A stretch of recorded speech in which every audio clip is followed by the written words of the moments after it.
ಹೇಳಿ. ಈ ಕಡೆ ಬಾ, ಸ್ವಲ್ಪ ಈ ಕಡೆ ಬಾ. ನಾನು ಈ ಕಡೆ ಬಾ. ಎಸ್ ಹೇಳಿ ಸರ್. ಸರ್, ಇವತ್ತು ಗ್ಯಾರಂಟಿ ಉತ್ಸವ ಮಾಡ್ತಾ ಇದ್ದಾರೆ.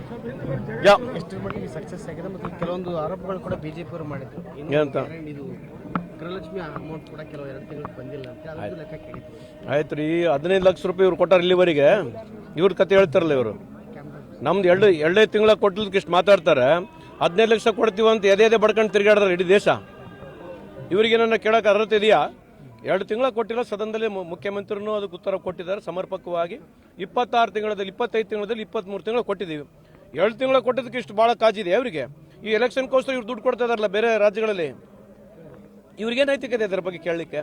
2 ತಿಂಗಳ ಬಗ್ಗೆ ಸಂಪೂರ್ಣವಾಗಿ ಸಮರ್ಪಕವಾಗಿ ಸರ್ಕಾರ ಉತ್ತರ ಕೊಟ್ಟಿದೆ. ಮುಂದೆ ಬರ್ತಕ್ಕಂಥ ದಿನಗಳು ಕೊಡ್ತೀವಿ ಅವರಿಗೆ.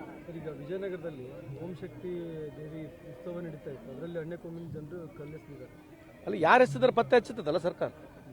ಈ ರೀತಿಯ ಗಲಾಟೆಗಳು ಭಾಳ ಆಗ್ತಿದೆ ಅಂತ ಹೇಳಿ ಬಿಜೆಪಿ ನಿರಂತರವಾಗಿ ಅಲ್ಲ, ಗಲಾಟೆ ಆಗಿರ್ತಕ್ಕಂಥ ನಿಜ ಇದೆ. ಅದಕ್ಕೆ ಸರ್ಕಾರ ಏನು ಮಾಡ್ಬೇಕು, ಕ್ರಮ ತಗೊಳುತ್ತೆ. ಅದಕ್ಕೆ ಈಗ ಸಂಚನ್ನ ರೂಪಿಸಿದ್ರು ಇವ್ರನ್ನ ಮುಗಿಸೋಕೆ ಅಂತ, ಜನಾರ್ದನ್ ರೆಡ್ಡಿ ಮುಗಿಸೋಕೆ ಹೇಳಿ ಬಿಜೆಪಿ ನಿರಂತರವಾಗಿ. ಅದು ಗೊತ್ತಿಲ್ಲರಿ. ಸಂಚಿನ ಯಾರು ಮಾಡಿದಾರೆ ಯಾರೆಲ್ಲ ಅದು ಗೊತ್ತಾಗುತ್ತದೆ ಮುಂದೆ ಬರ್ತಕ್ಕಂಥ ಖಂಡಿತವಾಗ್ಲೂ ಮುಗಿತು. ರಿಪಬ್ಲಿಕ್ ಅಂತ ಎಲ್ಲಿದೆ ರೀ? ರಿಪಬ್ಲಿಕ್ ಅಂತಕ್ಕಂಥದ್ದು ಇದು ಇನ್ಸಿಡೆಂಟಿಗೆ ರಿಪಬ್ಲಿಕ್ಕಿಗೆ ಭಾಳ ನೀಟಾಗಿ ಅವರು ನೀವು ಕೇಳ್ತಾ ಇದ್ದೀರಿ. ಅವ್ರು ಅದನ್ನ ಮಾತನಾಡ್ತಿದ್ದಾರೆ. ರಿಪಬ್ಲಿಕ್ ರಿಪೋರ್ಟ್ ಕೊಟ್ಟವ್ರು ಯಾರು? ಬಳ್ಳಾರಿ ರಿಪಬ್ಲಿಕ್ ಅಂತ ರಿಪೋರ್ಟ್ ಕೊಟ್ಟವ್ರು ಯಾರು? ಸಂತೋಷ್ ಹೆಗಡೆ ಸಾಹೇಬರು ಕೊಟ್ಟಿರ್ತಕ್ಕಂಥದ್ದು. ಅದ್ರಲ್ಲಿ ಬರ್ದಿದ್ದಾರೆ. ಅದು ಓದ್ಕೊಳ್ಳಿ ಕೇಳಿ.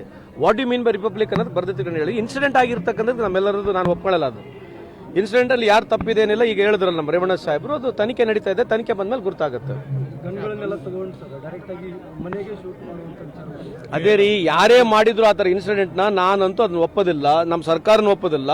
ಯಾರು ತಪ್ಪಿಸ್ತಿದ್ದಾರೆ ಸತ್ಯ ಶೋಧನೆ ಸಮಿತಿನೂ ನಮ್ಮ ಪಕ್ಷದ ಹೋಗಿದೆ. ಸರ್ಕಾರ ಉನ್ನತ ಮಟ್ಟದ ಒಂದು ತನಿಖೆನೂ ನಡೆಸುತ್ತೆ. ಯಾರು ತಪ್ಪಿದ್ರೆ ಅವ್ರಿಗೆ ಖಂಡಿತವಾಗ್ಲೂ ಕಾನೂನು ಪ್ರಕಾರ ಏನು ಕ್ರಮ ತಗೊಳ್ತೀವಿ. ಈಗ if anybody has spoken that, ಯಾರೇ ಒಬ್ರು ಮಾತಾಡಿದರೆ ಆಕ್ಟ್ ನಾವೇನು ತಂದಿದ್ವಿ ಆ ಆಕ್ಟ್ ಒಳಗಡೆ ಬರ್ತಾ ಇದ್ದಾರೆ ಖಂಡಿತವಾಗ್ಲೂ ಕ್ರಮ ತಗೊಳ್ತೀವಿ. ಆಕ್ಟ್ ಪ್ರಕಾರ ಕ್ರಮ ತಗೊಳ್ತೀವಿ. ಹೌ ಕ್ಯಾನ್ ವಿ ಯಾವ್ದನ್ನ ಓವರ್ಲುಕ್ ಮಾಡಕ್ಕೆ ಬರೋದಿಲ್ಲ. ನಾವು ಮಾಡಿದ್ರು ಕೂಡ ಅದಕ್ಕೆ ಕೋರ್ಟ್ ಇದೆ, ಕಚೇರಿ ಇದೆ. ನೀವು ಸುಮ್ಮನೆ ಇರ್ತೀರಾ? ಸೊ ಆಕ್ಟ್ ಪ್ರಕಾರ ಯಾರು ತಪ್ಪಿದ್ದಾರೆ ಖಂಡಿತವಾಗ್ಲೂ ಅದು ಕ್ರಮ ತಗೊಳ್ತೀವಿ. Thank you.